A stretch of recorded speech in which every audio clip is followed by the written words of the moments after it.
Hello and welcome to our Destination Rural webinar for our Destination Rural broadcast tonight. My name is Adam Colso and I'm a rural generalist from St George in southwestern Queensland. Tonight's podcast webinar, the rural medicine, is really about the good, the bad and the quirky. Thanks for everyone for joining us. I'd like to acknowledge the traditional owners of the lands on which we meet across Australia tonight and pay my respects to their elders past, present and emerging.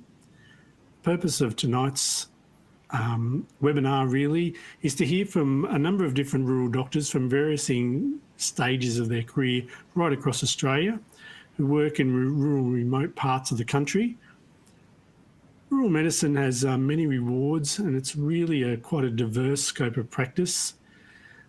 We look after and care for really cradle to grave medicine right across from general practice to the hospital care, and we'll hear from rural generalists, general practitioners and specialists from across Australia tonight, and hopefully we can provide you with some interesting stories and experiences that will stay in your memory and might influence your future career choice. Rural medicine is really rewarding, but it also has its challenges, and hopefully we'll cover a few of those tonight. So to introduce the panel, I'll ask everyone to give a brief introduction to themselves, where they're from, their qualifications, and really what were some of the key influences that caused them to pursue a career in rural medicine. So first up, Matt and Sue Maisel from Gundawindi. Well, she's Sue Maisel. I'm Matt Maisel. Hello, everyone. We are rural generalists. I guess we'll talk for ourselves. I'll talk for myself and then Sue can tell you what she does. But we work together, obviously. I'm a rural generalist in Gundawindi, which is about 4 hours west of Brisbane and the Gold Coast. We've been here for 18 years and a bit. We came as medical students, in fact, and junior doctors and registrars, and have settled here. We work in both community general practice and hospital practice. My particular interest and skill that I've trained in is obstetrics. So I'm on the roster for the obstetrics at the hospital, as well as covering emergency and backing up our trainees and registrars at the hospital. And then a good deal of my time is spent in general practice in our own practice in town. And of course the work that goes with that in nursing home and home visits and the like. And I'm Sue Maisel. I'm a rural generalist, GP obstetrician and GP anaesthetist. And as Matt said, living and working in Gundawindi for the last 18 years and really loving it.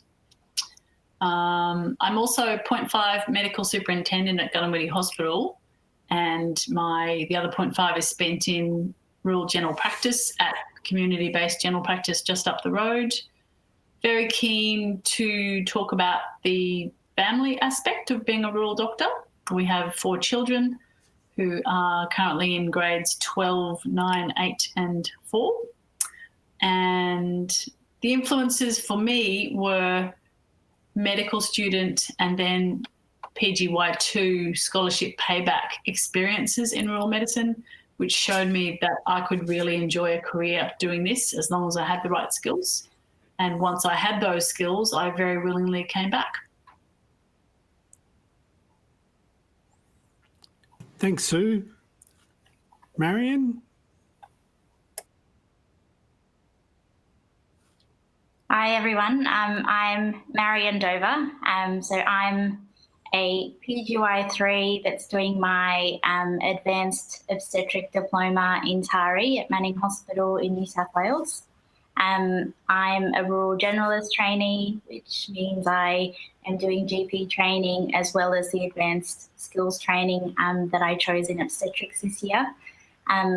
I grew up partially in Egypt and my parents are still in Sydney, but I'm one of hopefully a new trend of people that came to know what rural medicine is like and fell in love with it.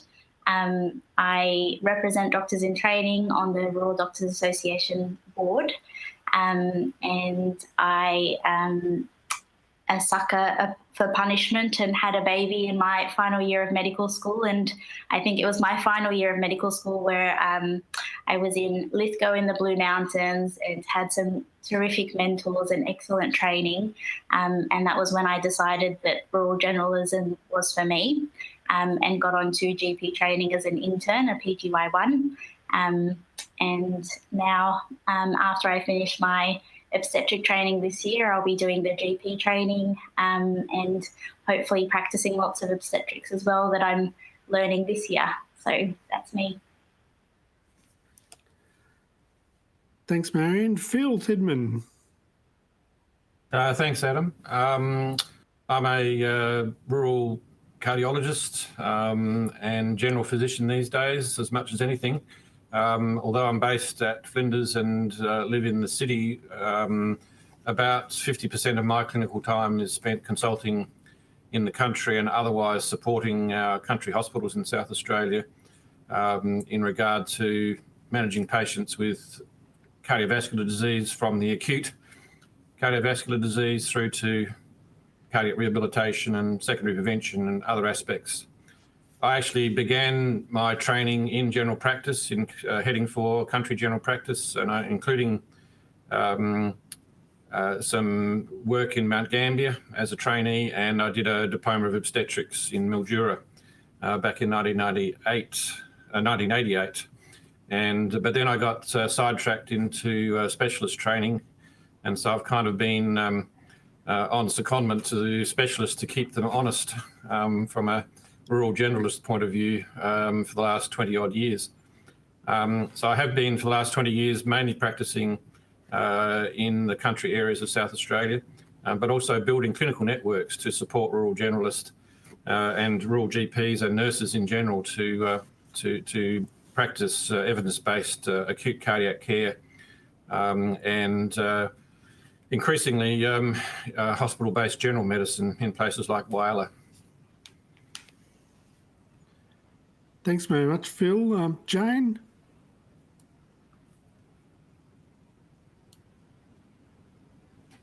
I do apologise because this is just like, I've got an emergency babysitter coming.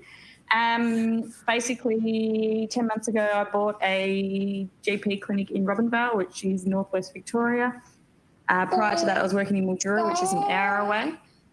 And I've trained in GP anaesthetics, although since moving to Robinvale, I haven't actually used, apart from an emergency case, I haven't used my anaesthetics. And sorry about this. Yeah, basically went to a rural area because I'm from a rural area. I actually now work in the town I grew up in, which has its pros and cons, but a lot more pros. And I really enjoy the small community lifestyle and the varied healthcare that I'm able to participate in. Thanks, Jane. So that's who we've got on for you tonight. So we've got a range of people from across the country, and hopefully we can cover a few things. We've got a few questions that we've already got coming in, so you can type your questions into our little app there above where you can see the video, and we can look at those questions. Other than that, we might start with the first one about maybe tell us something that has surprised you about rural medicine that was unexpected. Marion, do you want to go first? So, great question. I think when I went through medical school and we were given the choice of which clinical schools to choose for our clinical years in the final 2 years of graduate medicine, there was sort of a lot of talk about how much experience you would get and how much training you would get in a rural area.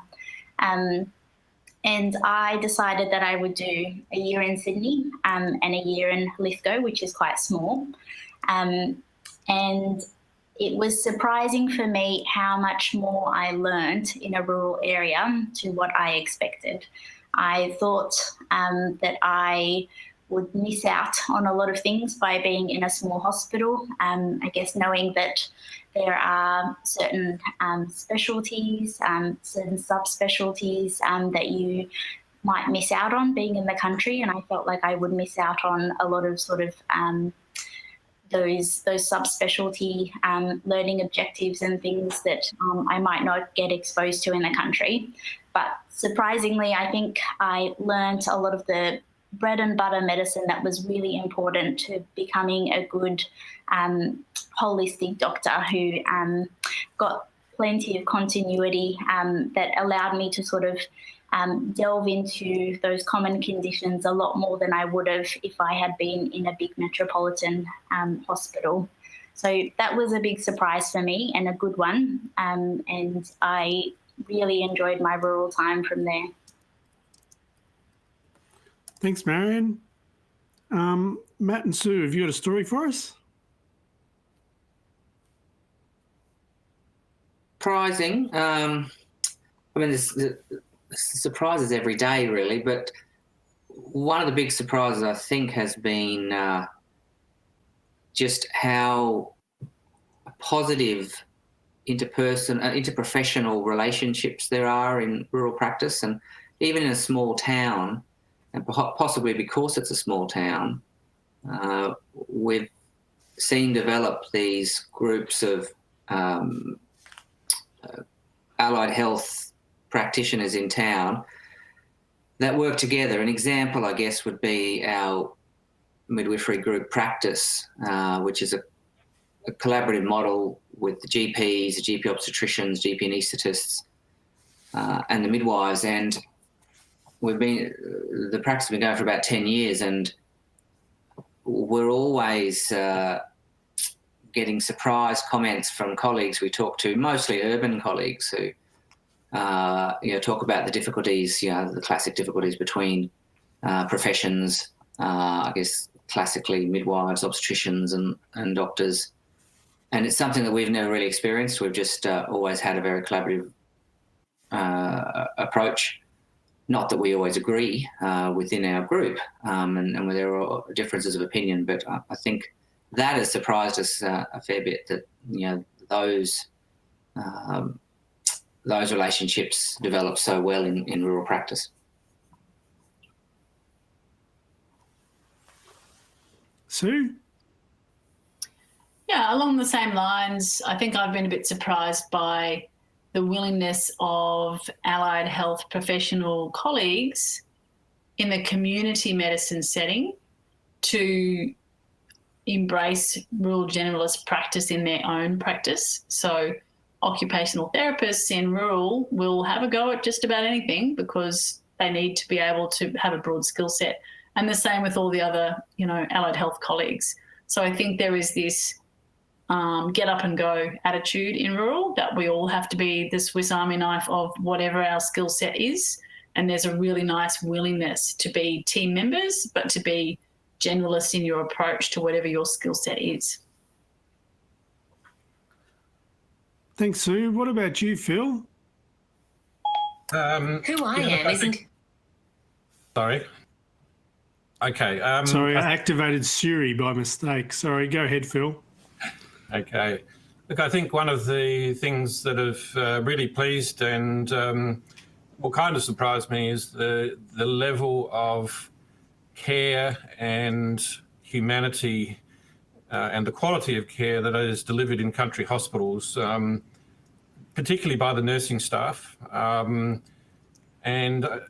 because I'd spent quite a number of years after I did general practice training, obviously training in big tertiary hospitals in the city. And when you're dealing with these large hospitals, care can be somewhat impersonal because the staff don't really know the patients, that are transiently involved in their care.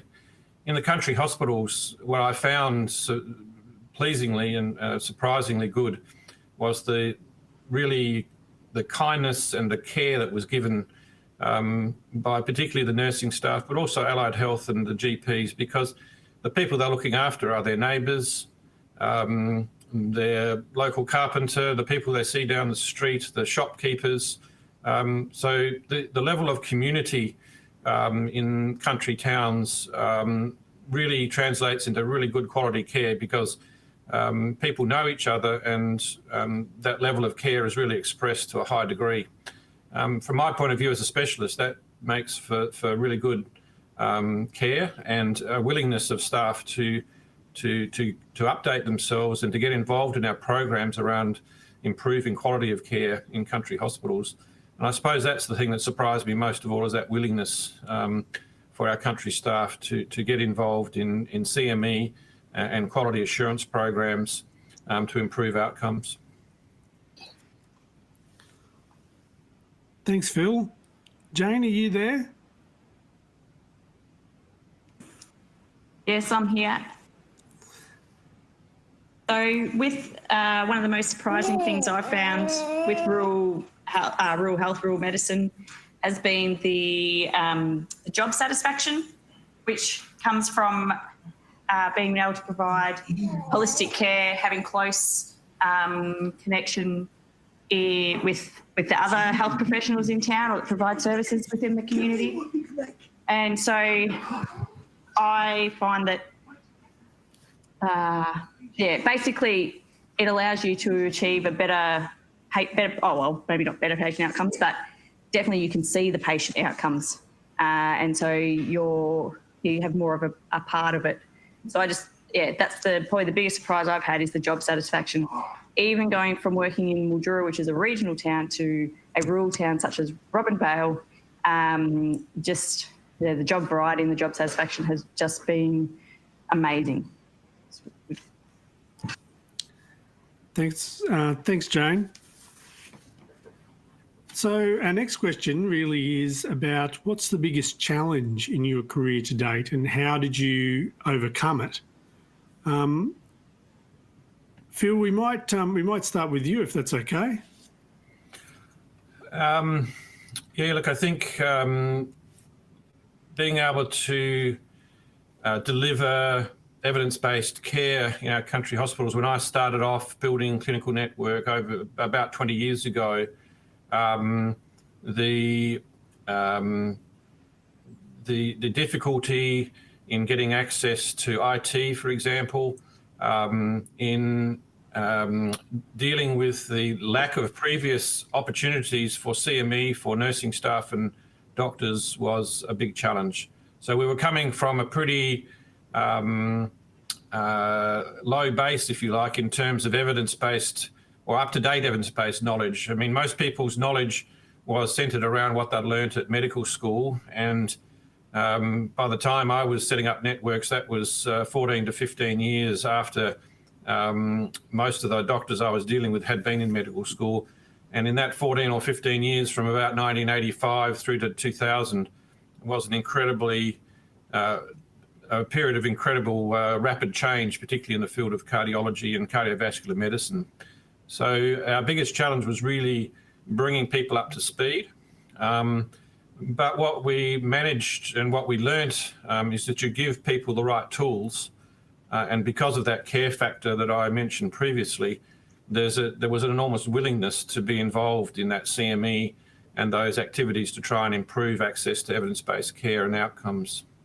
So that's been a big challenge. It continues to be a challenge in delivering the up-to-date evidence base out there at the coalface. But I think we've learned a lot. We've come a long way, and we've got a lot of tools and systems now that enable us to do that much more easily than 20 years ago when I started this.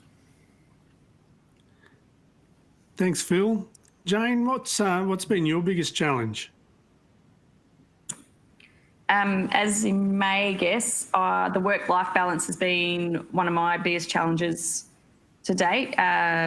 So I have a 1-year-old and I am a full-time GP in a solo practice. So trying to find that work-life balance is tricky. However, the benefit is that working in a solo practice, I am the boss, and so I get to, dictate my hours. So trying to work them to make sure that I am spending time with my family and offering a service to the hospital and then also to the community. The other biggest challenge I found is recruitment, just recruitment. And I guess because I really enjoy my work and enjoy where I live, I don't quite understand why people don't want to come here. And I had this thought this morning as I stepped out my front door, looked at some bushland, the sun shining through, and it was just so peaceful and calm. And I thought, why don't people want to live here? So recruitment is, and it's been an ongoing issue for many years. So recruitment's a big issue, and then also that work-life balance. However, one would help the other. Thanks very much, Jane. Marion? Yeah, I think I agree with Jane.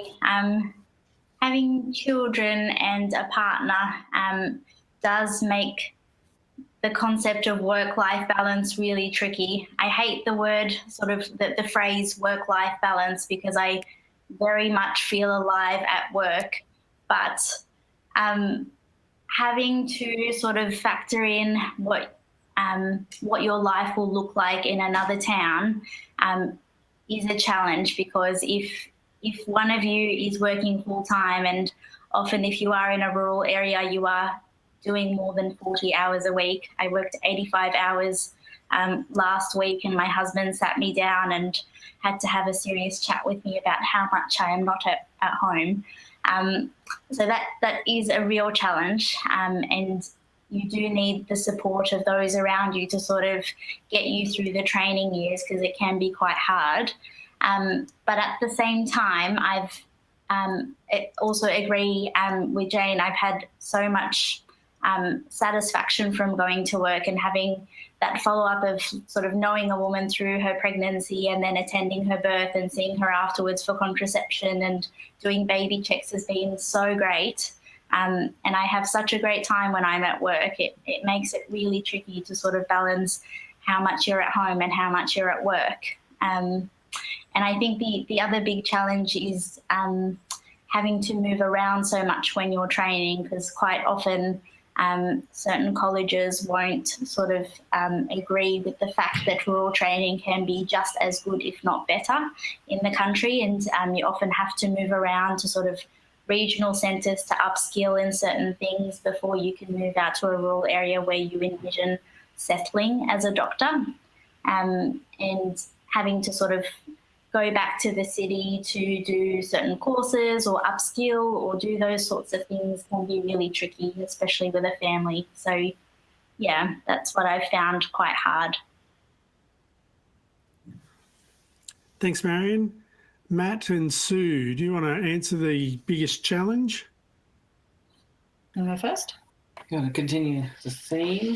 Oh, I might continue the theme then. So in terms of backing up the work-life balance discussion, and there's a question from a participant about how did you manage a young family when moving to a rural area whilst on a training program? So that kind of ties in quite nicely, I think.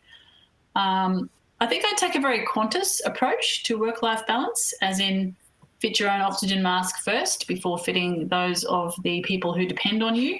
So I think it's crucially important to get this right, because if you don't, then you burn out, and the rural community where you have tried to become an important service provider loses your services because you feel like leaving. So across my experience in Gundawindi, we came when we had no children. By the end of the first year in Gundawindi, we had one, and then we had 3 by another 4 years down the track, and 4 by another 6 years down the track.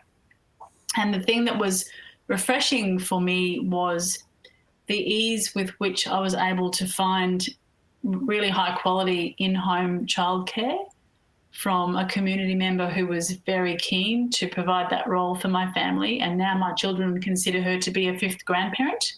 She still works for us, even though we have 3 children away at boarding school and just 1 left in our household.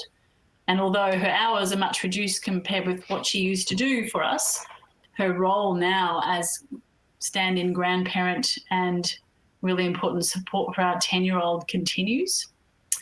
And I think that work-life balance it extends to everything you do. So you need to find a way to exercise. You need to find a way to undertake hobbies, which are things which are important to you to sustain you in non-medical ways.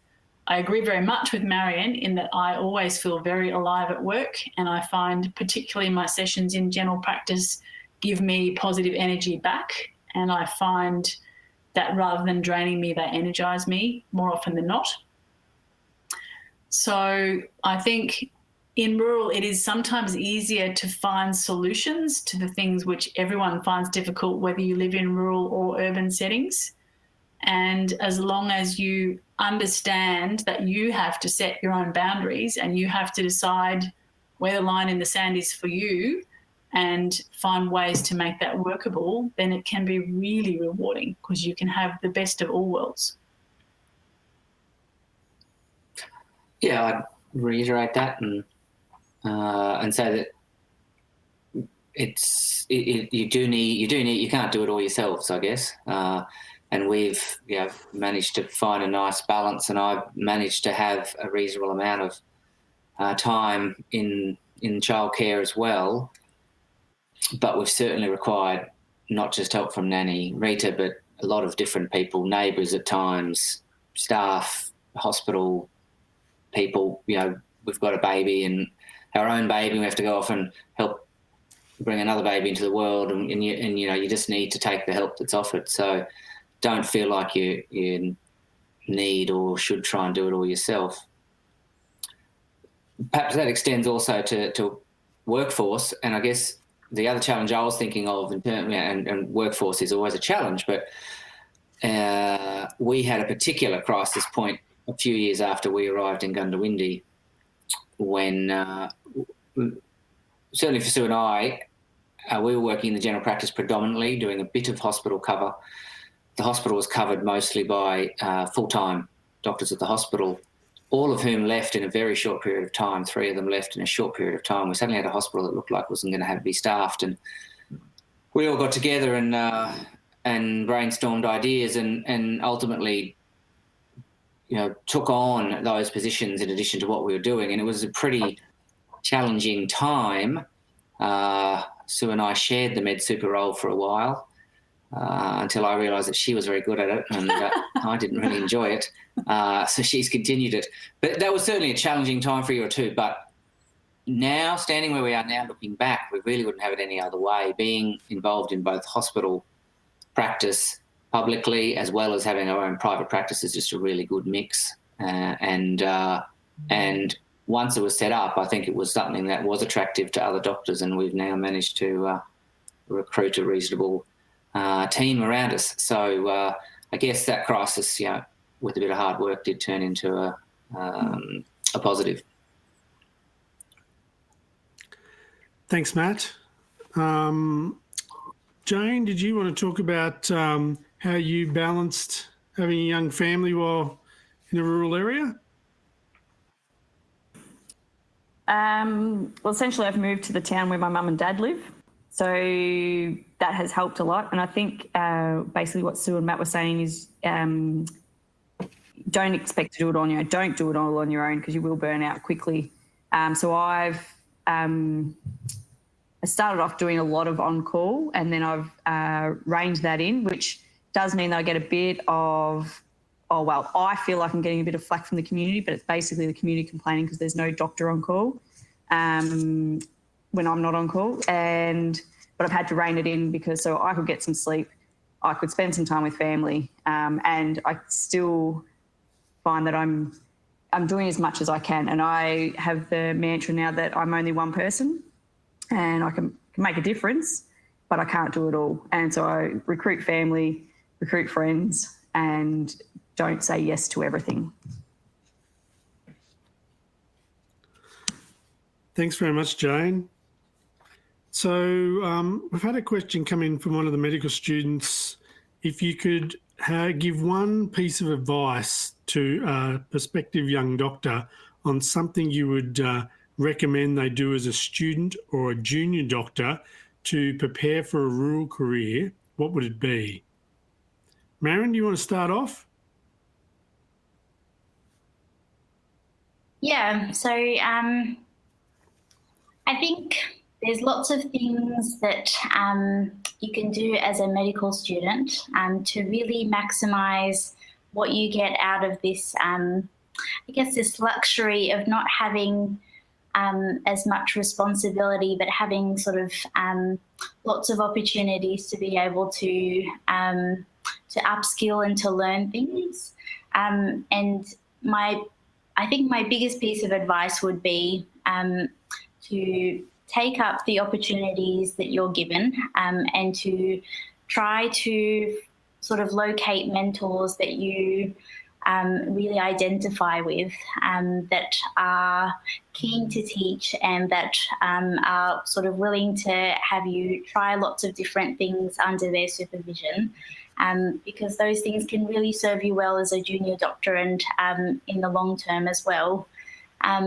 And likewise goes outside of the hospital. So in a rural centre where there is this myth that you'll be very isolated, I found that you actually become a lot more social because other students have usually moved out to that rural area with you, and they also don't have sort of family or friends or lots of networks in that town, and making the most of it and sort of seeing the surrounding areas and making it a really memorable time is something you should really do as a student, because you might not have the same opportunities once you're working full time and you don't have sort of the 2 or 3 month break for summer like you have as a student. So trying to sort of really make the most of your time and seize lots of opportunities to learn and to try new skills is probably my biggest piece of advice.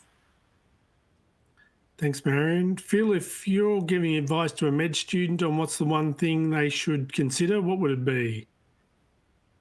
Yeah, along the lines of what Marion said, I think taking the earliest opportunity to get out there, either through the John Flynn scholarship type program, that's an excellent example of where you can get a one-to-one experience with a rural generalist or an experienced rural GP, and have some continuity in that. That's a really good introduction. But also involving yourself in the student groups or the other groups around rural interest in medicine, I think is really good. You develop really good friendships and support networks doing that. And I've watched the student organisations in rural health make a really good contribution to a positive sort of esprit de corps around working in rural areas. Thanks, Phil. Matt and Sue, did you have one bit of advice you'd give to a prospective medical student?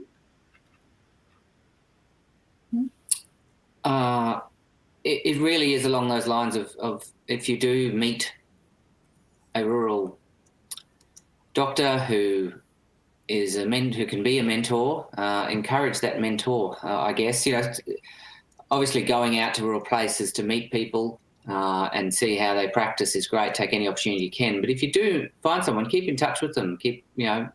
Email them, let them know what you're doing. I love hearing back from students who've been to Gundawindi and find out what they're doing, even if they are, training in cardiothoracic surgery somewhere. It's just great to keep that contact going, but especially if they've got an interest in rural medicine, I love keeping in contact through that way, or even through social media for a dinosaur like me, getting in touch with people that way. So take those opportunities to keep in touch with rural doctors who you've met. And another good way to do that is to join the Rural Doctors Association of your state and even get along to the Rural Doctors Conferences. Certainly I know the one in Queensland is popular with students and is a great opportunity for any student or junior doctor who's interested in rural medicine to meet rural doctors from all over in one place. So keep those contacts going. I think I'd add to that, once you're in a placement as a rural medical student, do at least one thing that's a community thing, not a medical thing, and talk to the locals. Thanks, Sue. Phil, as a non-GP specialist who visits a lot of rural locations, what's the thing you enjoy really about visiting your rural sites that you visit and work in? Well, there's several things. I mean, I have the luxury of visiting lots of rural centres. I consult in about 15 different country locations, and that's right across South Australia from Ceduna through to Mount Gambier. So one of the things I really enjoy is just being out in the country. Every month I travel, the countryside changes with the seasons, and whether it be drought or rain or whatever, and it's fantastic. And I actually use those opportunities. I always carry my camera with me. And even yesterday, coming back from Whyalla, I was about half an hour late getting back to town because there was some beautiful clouds over the southern Flinders Ranges, and I stopped and took quite a number of photos to try and capture that. So you get these opportunities which you just don't get in the city. So that's that aspect of it. But working in the smaller country towns, particularly, it's working with the local staff and the GPs and developing those relationships so that people feel comfortable in contacting you in between your visits, because I might only be in a town once every 2 months, particularly out on the Eyre Peninsula or in the Mallee. But you develop this fairly strong continuity of care because your GPs will contact you to discuss cases in between times. And particularly now with video consultation, we can follow up patients in between physical visits. And that continuity of care is really satisfying, both at the professional level, but also at the patient care level. Thanks, Phil. Sue and Matt, you've not alone in being a married couple out in a rural country town. When a town recruits a married couple, I think they've struck gold until, of course, they realise that that couple want to have holidays together. What are some of the positives, negatives and interesting experience you've encountered being a married couple in town? I think there's more positives than negatives for sure. You're right. If you go to a solo practice town as a married couple and you want to have holidays, you're always going to have to find a locum. So that can be challenging. We have chosen to come to a slightly larger town, and over time, as Matt alluded to, have grown a nucleus of GPs who are really happy to be here, which makes it quite easy for us to leave on holidays together these days. And I think one of the big positives for me has been the ability to know that you have a partner who lives in that world as well and understands the rewards and the challenges, and is a very good support mechanism for times when it is difficult, and can literally support you when things become really sticky. So lots of times I have been in a difficult situation at the hospital and have literally called Matt to come and give me a hand with things. And that's a really, important support psychologically, physically, emotionally, in all sorts of ways. And vice versa. Negatives? Possibly more. Other negatives? Possibly on more occasions I've called on you. Negatives. Not really negatives. I'm often surprised because, I think we do try to not bring work home, but I think it naturally it comes home more when the two of you work in the same area like this. So it naturally does come home, but not as often as I think a lot of our patients think. I'm often quite surprised when I maybe see one of Sue's patients because she's not available, and that patient just assumes that I know everything about her because we've obviously been discussing her case over dinner. And so people are quite surprised that we don't, talk to each other all the time about our patients. We do when it's useful, I guess, at a professional level. So that can be a challenge. It can be a little harder to keep it out of our home and family, but that's part of the deal.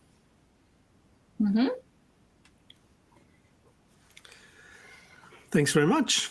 So we often hear our colleagues say that sometimes in a rural area you can feel, like you're living in the fishbowl and you're under a fair bit of scrutiny within the community. Often you hear people say that they've been asked for a consult in aisle 5 at the local supermarket. Do you find this is true? And if so, how do you deal with it? Jane, did you want to start us off? Well, this just happened to me last night. One of the nurses was telling me about his bowel actions at the nurse's desk with other nurses around. Even people who you think would know better not to discuss these issues in public forums, or would prefer not to, they still offer up a lot of information. So I always try and cut the conversation short, basically so that someone doesn't feel like they have to divulge all their medical information in front of other people, and talk about, say, offering a consult at the clinic, saying, to call the clinic in the morning or during hours. And I currently have a 3-week waiting time. So always reminding people that, if it's something urgent, they can speak to the nurse or ask to be put through to me, and we can triage it and work out, how quickly we need to see someone. So probably the worst thing that I find, or the most frustrating thing I find, is family members who obviously have my mobile and will text me and wanting either appointments or advice, and then trying to manage that in a safe way when, most of the time you do need to refer them to either their local doctor or what have you, and trying to not fob people off, still be interested, be safe, but also not to get too involved in conversations that you might not be in the most appropriate format. So whether it's text messaging or in the aisle 5 of the supermarket. But I also have had the other side of the coin where someone's actually made a comment to me and said, it was really good to see a local doctor shopping at the supermarket where everyone else shops, and they were quite happy that the doctor would be involved in the community, which did make me think that maybe the doctors in the past haven't been so involved in the community. So I guess as a community here, we'd have a lot to work on, but I think most of the time people are supportive, and I don't have too many issues with people asking too many questions. Thanks, Jane. What about you, Marion? Just last week, I usually love it when I see patients sort of outside the hospital, because normally they're like, you delivered my baby, you did such a good job, we loved you. And that's really great, and I really enjoy that. But just the other week I was buying some alcohol at the local store, and I felt like I was really judged because I saw a few patients, and it never really looks good when you've got a whole carton of beer and you're just walking home. But I think exactly like Jane has said, the way to approach it is, it's great to see you, and it's really lovely that we're sort of part of a community where we see each other, and we can sort of have that continuity because we know what they're up to in their lives and how things are going since you last saw them. And opportunistically, you can, ask whether they followed up on something, or whether they'd be able to sort of make an appointment to see you soon, so that you can talk about whatever issue it is that's bothering them at the time. So yes, it does happen. Sometimes it is a challenge, but it's something that you can turn into a positive. And like I said, I guess with obstetrics, it's usually really great feedback, and it's really lovely to see the babies that have grown up that you've delivered sort of 3 or 4 months ago, and I really enjoy that part of being rural. Thanks, Marion. When I first came to town, one of the senior GPs in the town told me that probably the best way to deal with it is if you stopped in aisle 5 and someone asked you about their PR bleeding, or about some spot on their back, it's best to just say, "Oh, show me now, drop your pants and I'll have a look." And usually then word passes around and no one asked you again. But I never was game enough to actually ask that or trial it while I was in aisle 5 at the local supermarket. Sue and Matt, how do you deal with that? And then we had a senior GP in town when we arrived who gave us exactly the same piece of advice. But unlike you, I think he actually used to do it. I actually don't, I suppose I've lived here a very long time now. I don't really feel that people are watching what I do or judging what I do. I feel that I'm very much recognised wherever I go in Gundawindi, and I've gotten used to not being anonymous. And when I'm back in town, I just expect that, and it's not something that really bothers me. I'm quite good at drawing that boundary and not engaging in clinical conversations in public places, but encouraging people to make an appointment to come back to the medical centre if that's what they need to discuss. I think you probably have a slightly different approach. Oh, yeah, I think it's the same. But I do recognise that sometimes people just need a little bit of practical advice about how to negotiate the medical world a bit, rather than coming up and wanting a diagnosis. And I am very careful not to be thinking I can assess or diagnose. But most mornings before, sometime between 7 a.m. and 8 or so, I'm having a coffee at one of the coffee shops. A bit of a, I don't change much. I go to the same spot, the same place. They know what I drink, and a lot of people now know that I'm there. So those mornings have become almost a little bit, usually it's just a chat and a hi, but occasionally it's a, what do I do if this has happened? And by the same token, I will, I might see one of the kids' teachers there or one of the car mechanics or whatever, and I'm not going to ask them detailed questions, but I might say, hey, would there be a chance to get this done, or, oh, look, sorry, I haven't, Tom hasn't sent his permission slip in, I'll get that organised. So sometimes there's just practical chatting, and that's a bit different to actually asking me a clinical question. I think you do need to be fairly strict about any, specific clinical questions, but there is always going to be a little bit of that back and forth, and I guess I've come to expect that a bit. I've even used, on occasion, you can think of a bloke who I'd had his melanoma results sitting in my inbox for a while. I knew we'd sent letters out. He wasn't getting back, and so I did I did the reverse, if you like. He came in for coffee, and I said, "Hey, how you going? We've got to get this thing sorted. You've got letters from him." He said, "Oh, you got the letters, but it's been really busy. There's a drought on, And I just had a chance to say, "Look, I know, but this is important too." So, I don't think anything's black and white, but be careful, obviously, and in most cases, it is a matter of saying, "Look, I need to see you in the right place at the right time." Phil, has anyone ever stopped you in the street while you're visiting and said, "How's my exercise stress test results going?"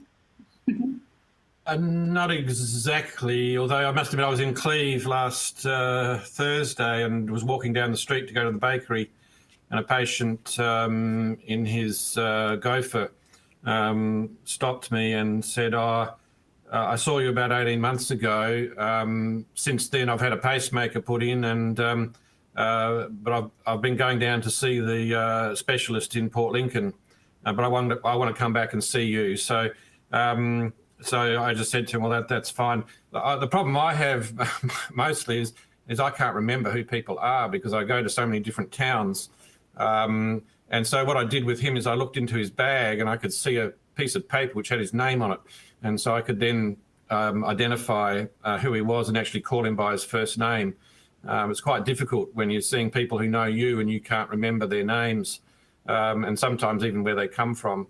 And that does happen to me in Adelaide quite a bit. Adelaide's just a big country town, as you know. But I will, because I've got patients coming or seeing patients all over the state, I will see people at the airport or in Rundle Mall or whatever, and they will come up and say hello. But I have to, these days I just ask them, look, I see a lot of people, can you just remind me who you are, or just tell me your name, and then I can usually place them. So I don't generally get medical questions. And I suppose the way I've dealt with that over the years is I often give patients who've had a particularly complicated or a detailed involvement with cardiology, I often give them my mobile phone and say, if you're having difficulties accessing care or whatever, certainly go to your GP first in the country, but if you're having difficulties getting care, you use my mobile phone.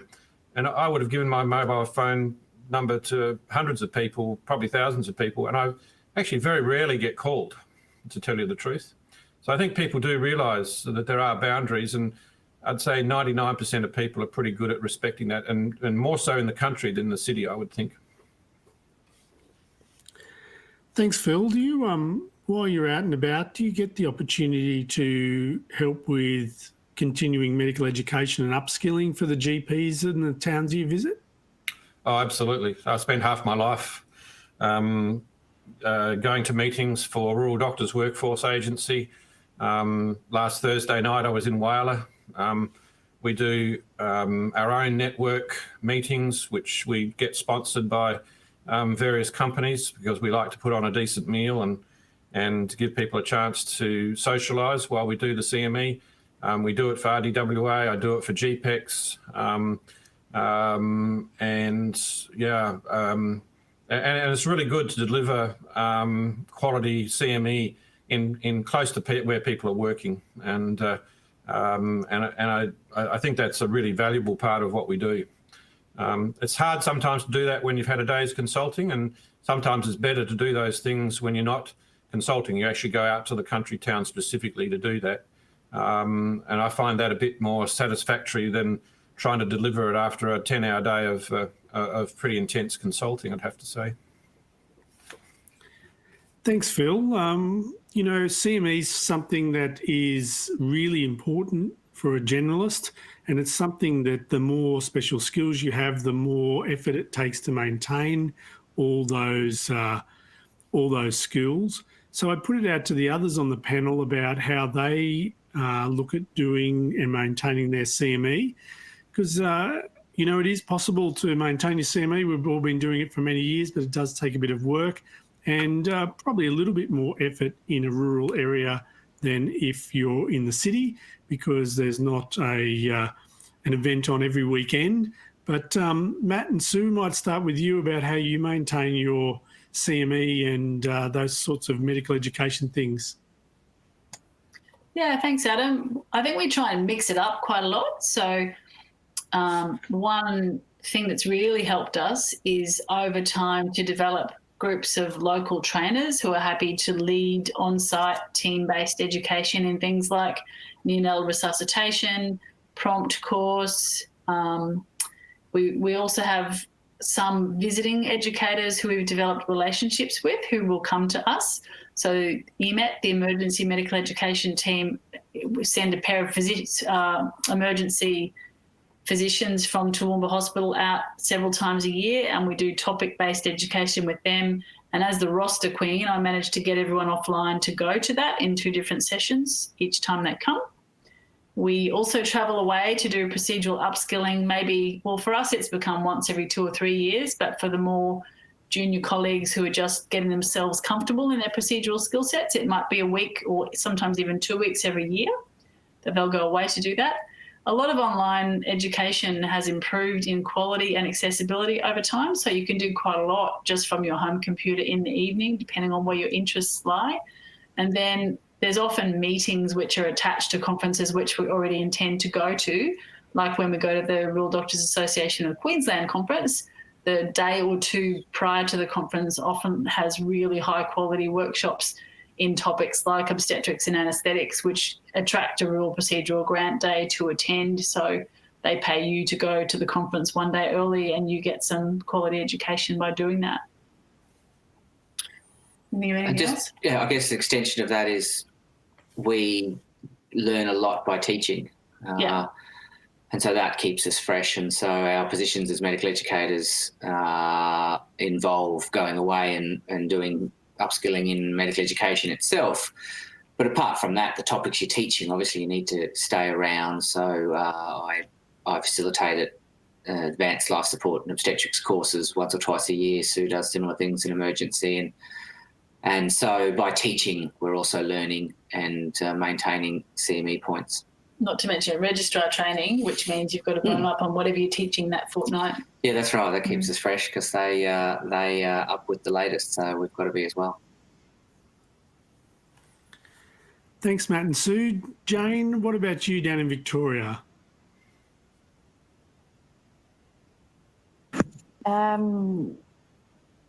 Basically, so as Matt and Sue were saying, there's a lot of online opportunities. I also try and, through things like the Murray PHN, I'm notified about other educational opportunities that are happening in Mildura, which is an hour away from me. And they often involve a meal, so that's always very handy. And then the other way is, and I really like this for networking as well, is attending rural health conferences.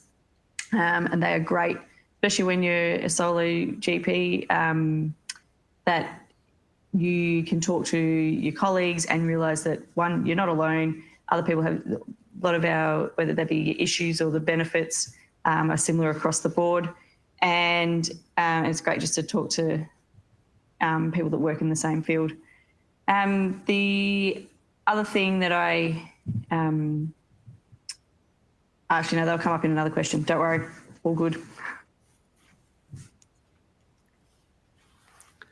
Thanks, Jane. If anyone out there is listening and you want to ask us a question, feel free to type in the question and we can see it up on the little board we've got and can ask it. So all good.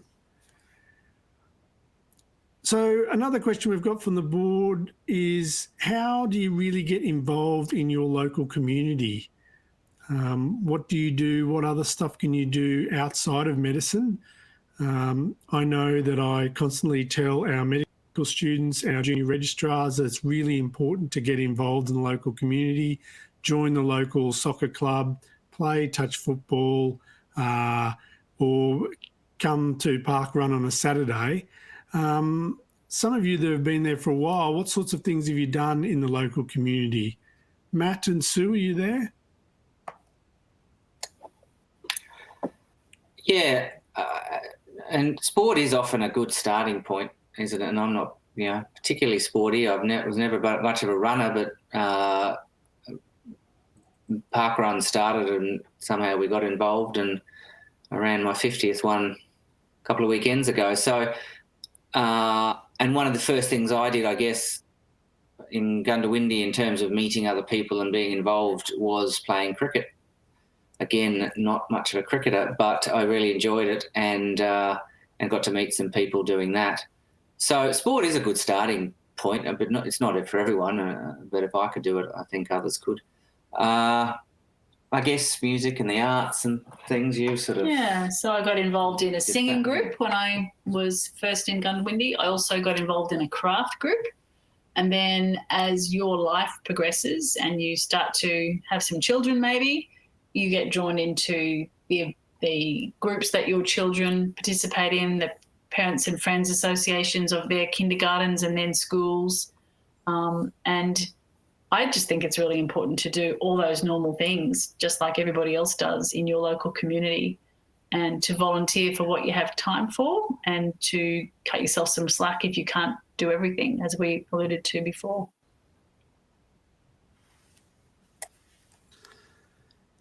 Thanks, guys.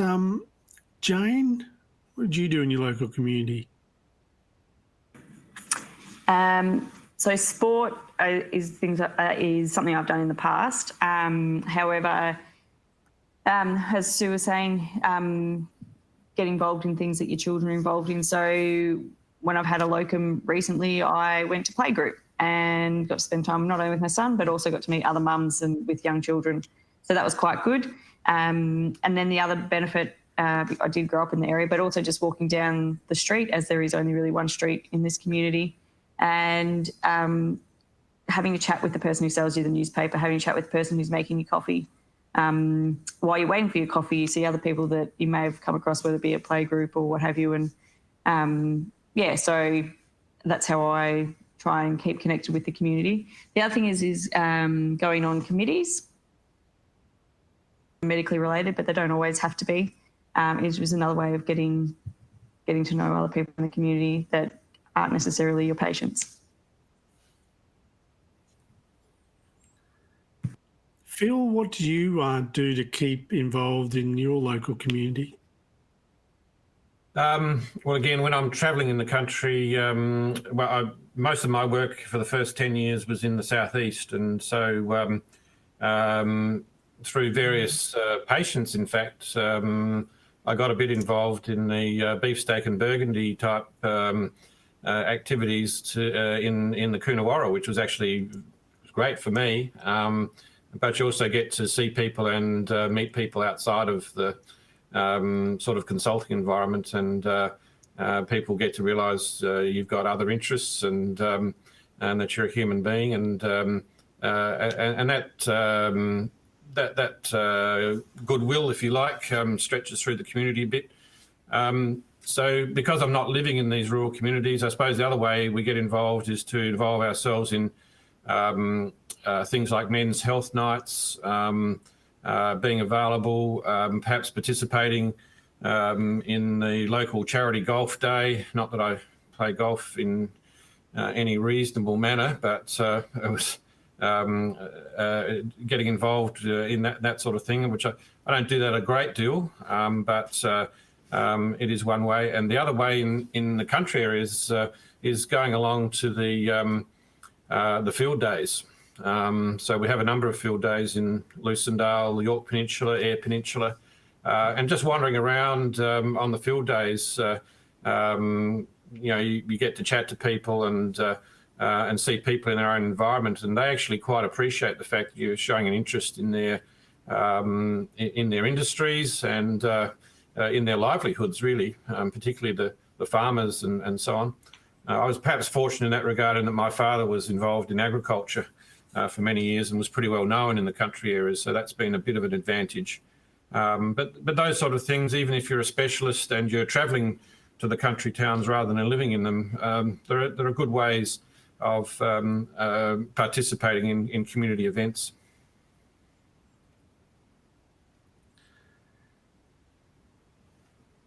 Excellent. Thanks, Phil. Marion, have you had a chance to get involved with your local communities yet? I have. So I'm someone who's quite religious, and I've kind of been skipping around New South Wales to find all the Orthodox churches that I identify with. And when we came down to Taree, there's a beautiful little church of about 20 families here. And I think once we started coming to church, we got to know people and got to see what they were involved in. And my husband does some indoor soccer. I've been doing some photography, which is really nice.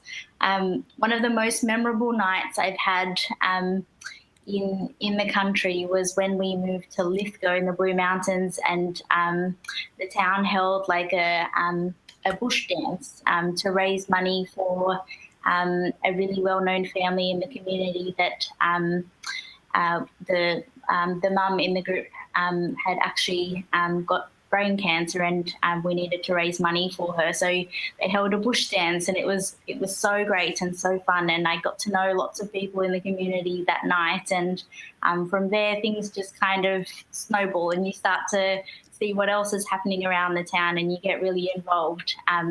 But like the others have said, I think after you have children, lots of people offer to babysit, and you network really well, surprisingly, after you have a child. So that's always really helpful as well. Excellent. So one of the really common questions we get is when you're out in the country areas by yourself, you've only probably got a small amount of support. How do you deal with situations where you're out of your depth? I know for myself this does happen a bit, and the best thing to do is to call for help early. So we're lucky I'm in a town where there's other doctors around, and we can call for help from one of the other colleagues in town or one of the other GPs to give us a hand, or it's I get on the phone and really work the phone hard and phone a friend or call our local clinical coordinator. I'd be interested to hear what some of the others do. Jane, what do you do when you find yourself out of your depth? Call for help. So that can come in, as you said, in many forms. So recently we had a patient collapse out the front of the hospital with a severe asthma attack. And so they required CPR. And we, being a small community, the ambulance was there quite quickly. I was there quite quickly. The patient was intubated. We were doing CPR. We had, so the nursing staff, myself and the local ambulance officers. And from there, we called the MICA paramedics from Mildura. We were then talking to the, in Victoria, we've got ARV, which is the Adult Retrieval Service. And we were able to resuscitate this person as far as return of spontaneous circulation, and they were even making a respiratory effort towards the end. Unfortunately, neurologically, they weren't that great, but I felt that the small community was great because we worked well as a team. We had the some expert knowledge coming through via the telephone about different things that we could have tried, not tried. Interestingly, it's amazing what you can do with limited resources. So the nursing staff I hadn't worked with before, but we seemed to communicate all quite well. Everyone knew what they did. I hadn't been in Robinvale for very long. I didn't really know exactly what all the equipment was in the local hospital, and it was just made my job a lot easier to have not only an experienced ambulance officer there, but also then to have the specialist, like the MICA, plus the doctor on the end of the line.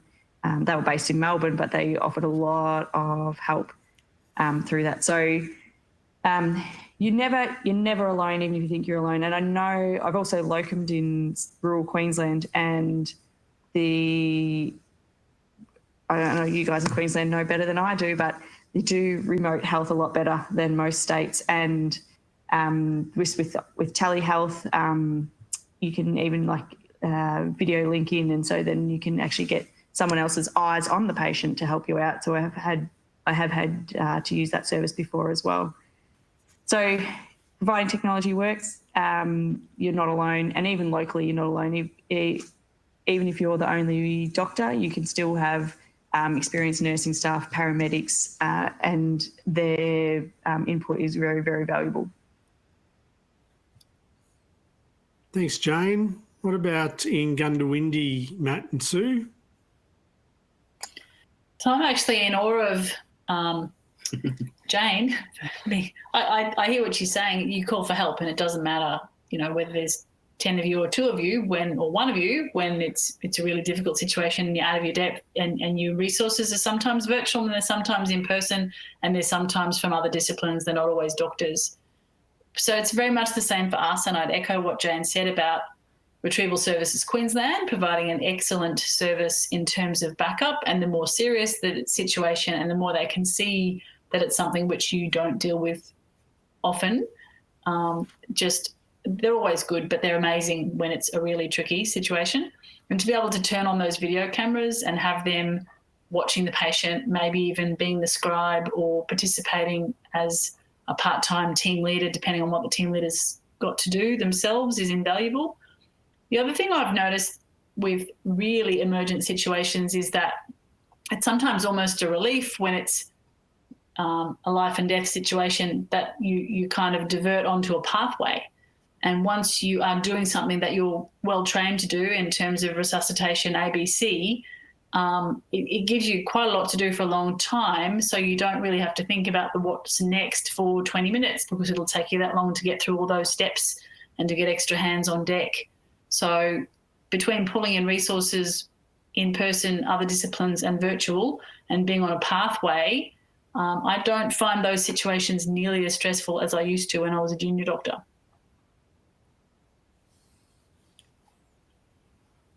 Anything to add? Matt? No, exactly what Sue said, and yes, I'm also in awe of Jane.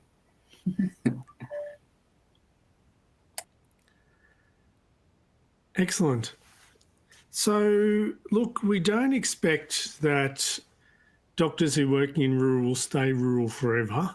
You know, we would like to see docs that come out and stay for 5 or 7 years. I know many of you have been there for a lot longer than that, as have I. But, you know, there is life beyond rural practice. And if I said to you, if you had to look back on your time in your rural area and say, what's 1 or 2 things that will stay with you the most forever, what would you say, Jane? I'd say the breadth of experience that I've been able to gain, and I'm guessing I won't move away anytime soon, but I guess we can't predict the future. I guess the local support and the breadth of experience you can get, and I'm in awe of it every day. Just what might walk through, or what does walk through the door, and then what you get called for when you're on call. I'm sure I'll see nearly everything by the time my time's out here. Marion, do you have any little memorable takes you'll take with you? I think the thing that sticks with me the most is probably the people. There's definitely, like, going from when I was a student in Sydney and having that stark contrast of then suddenly moving to a town of 8,000 people. The typical patient that I saw in Sydney was so different to the typical patient I saw out in a rural area. And the people and the relationships that you form, the mentors that you gather along the way, they're definitely what stay with you the whole time. I mean, I could say clinically, there's lots of things that become a lot more memorable from a rural area. So in Lithgow, for example, there's for some reason this family that have malignant hypothermia, and there's a whole lot of them that have decided to have kids with people they're related with, and that's not something that I see very much elsewhere, but it's definitely the people and the spirit of generosity, and I guess even things like being an ethnic female that's out in a rural area. I was so taken aback by how much the communities just embraced me and just welcomed me into somewhere that I wasn't sort of raised or grew up. And that's something that I always take with me, and I'm so grateful. So, yeah. Thanks, Marion. Phil, what's something that you've taken away in your years travelling around rural South Australia? Well, compared to Marion, I'm at the other end of my career almost. I've maybe got 10 years to go and just turned 60. So, I can look back on the last 20 years of working in country predominantly and think, well, there's 2 things. One is the environment. Just if I do stop doing this in 10 years' time, just the losing that opportunity to be travelling around the country all the time, it would be a big loss for me. Or something I would really miss from there. But from the professional point of view, it's working with the teams of people in the smaller country towns, and particularly the nursing staff that you build relationships both in your clinics but also in the hospitals, and with your GP colleagues who many of them become really quite close friends, and who are a great support to you. Often when you're facing challenges yourself in life, you've got a group of friends and colleagues, professional colleagues who know you and respect you, and who are really great friends and colleagues, really. Thanks, Phil. Matt and Sue?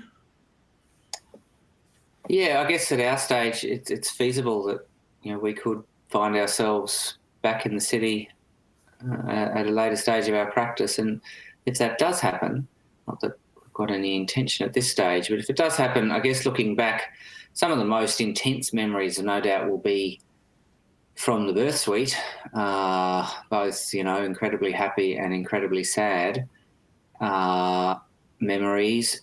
But to be honest, I think the things that I'll think back as some of them as the most rewarding moments, the times when I thought I was really doing something, would be at the other end of life, at a patient's deathbed, if you like, and being able to ensure as much as possible someone that you've known for a while, see them have, a good death at their own home or nursing home or hospital. So I think those sort of things, I don't imagine you do get in urban practice so much, and I think I would miss those and remember those times. The other thing I would miss is not being able to kayak to work. Again, probably unlikely in urban, but I can kayak from our backyard to the hospital on the odd occasion when I'm inclined. So, a few things like that I would miss if we do ever move back to the city.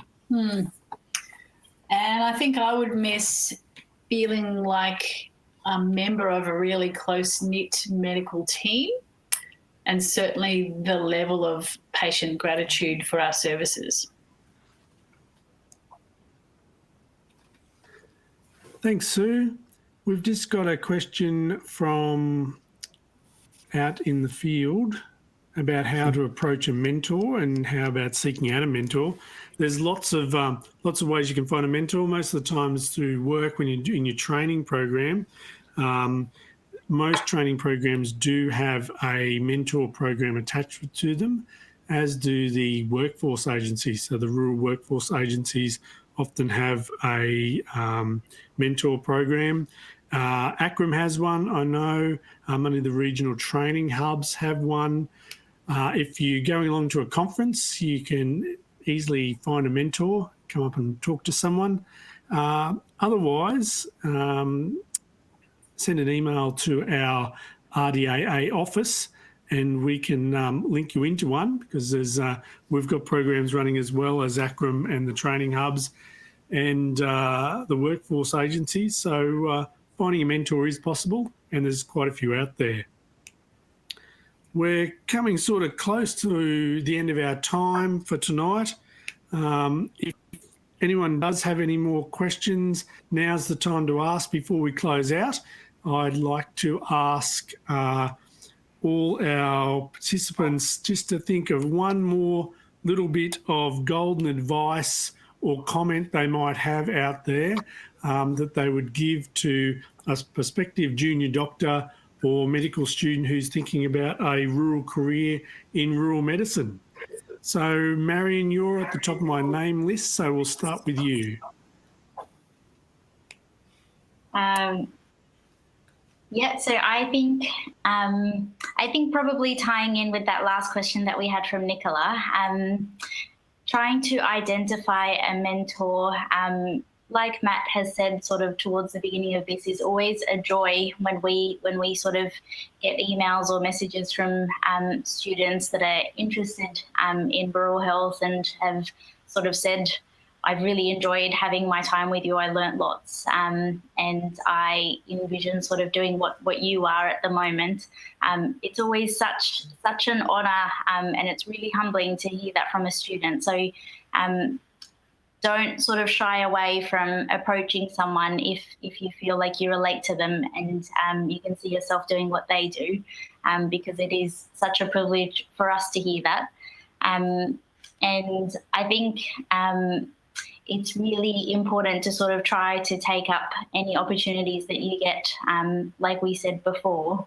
And yeah, I encourage you to sort of dive into any rural opportunities that you get, find mentors, do lots of practical clinical things that give you that sort of satisfaction as a student and a junior doctor, and you will find your forever home eventually, even with all the moving around that you do.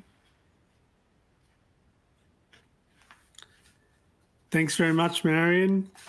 Jane, what are your thoughts, your last thoughts? Last thoughts are rural medicine gives you lots of variety, and even from a GP perspective, you're not always stuck in the same four walls. There's a lot of experience to be gained and a lot of variety, and you won't know until you go. So as Marion said, jump onto all those opportunities, and you don't have to be a GP to work in rural medicine, as I'm sure Philip might continue on with that. But definitely give it a go. Thanks, Jane. Phil, any last pearls?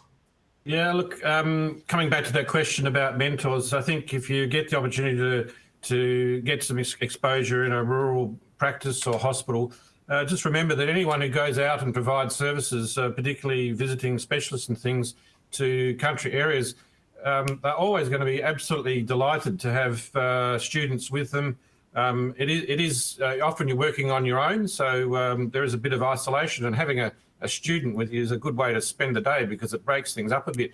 So, don't hesitate to approach visiting specialists, particularly in an area that you want a bit more experience, to attend their clinics and things like that. You'll always get a positive response from that sort of thing. On the other side of the coin, when we were talking about, so what do you do when you're feeling out of your depth? Yeah, I mean, we as a specialist, and I run a network, our job is to provide advice to people 24/7, and always avail yourself of resources that are available. Know your limitations and be comfortable with saying, well, look, I don't know what to do here. I need to get advice, and seek that advice from the resources around you, whether it be a clinical network or the retrieval service or whatever. I think you can't go wrong in asking for help in those situations, and I'd strongly encourage you to make use of those resources around you. Thanks, Phil. Matt and Sue, any last pearls of wisdom from you? Yeah, I'm going to use my last pearl, Adam, to tie in two pieces of information that have come to me within the last 12 months. So at my daughter's speech day last year, there was an excellent guest speaker who spoke about asking your child when they come home from school, not what did you learn today, but did you ask any good questions today? So tying that in with getting along with mentors and getting to know mentors, I think it's a really good tactic to understand the nature of the beast when you're thinking about mentors. Rural GPs are by trade, experience, and often by nature very curious people. So they will be naturally interested in you as a student. And if you tell them something interesting about yourself, about your career aspirations, about your experience so far, about what you've done before, what you're hoping to do next, they will be very interested in that, and it helps to engage the mentor. And by the same token, when you're talking to a mentor, have a bit of a think about what it is you want to know from them and ask good questions. Yeah, that's great. I guess expand or add to that the advice that I usually give students, and this relates to everything really, clinically, culturally, community-wise, meeting people. It's just to be curious, allow yourself to be curious. I guess that extends to asking good questions. Thanks, Matt. Look, I'd like to sort of echo what everyone said tonight. Rural medicine's a fantastic career. It's very rewarding. We wouldn't all be out here for this long if it wasn't. It's got its rewards, tangible and intangible, about being part of a community and enjoying rural life, including that 2-minute drive to work most days. To everyone out there listening, thank you very much for joining us. Thank you to all our panel members tonight for giving up their night to participate in this. Our next Destination Rural webinar rural GP or rural generalist, same but different, is scheduled for the 6th of August. A recording of this webinar will be available soon on our website, and I'd encourage everyone to go to our promotional links on social media. Look for hashtag Destination Rural over all aspects of social media. Finally, all the attendees tonight for the webinar will go into our July draw for a small prize celebrating the launch of our Destination Rural campaign.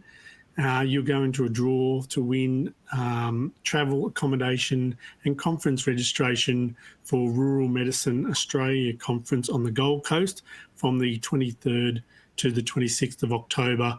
By far the best, just after Queensland, by far the best rural medicine conference in all of Australia, by far the best national one.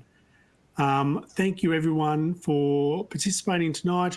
I hope you learned something, and I hope we maybe sparked some little interest in rural medicine for you. Thank you for watching the podcast, and join in for the next one. And I would thank all our participants again and hope you all have a good night. Thank you.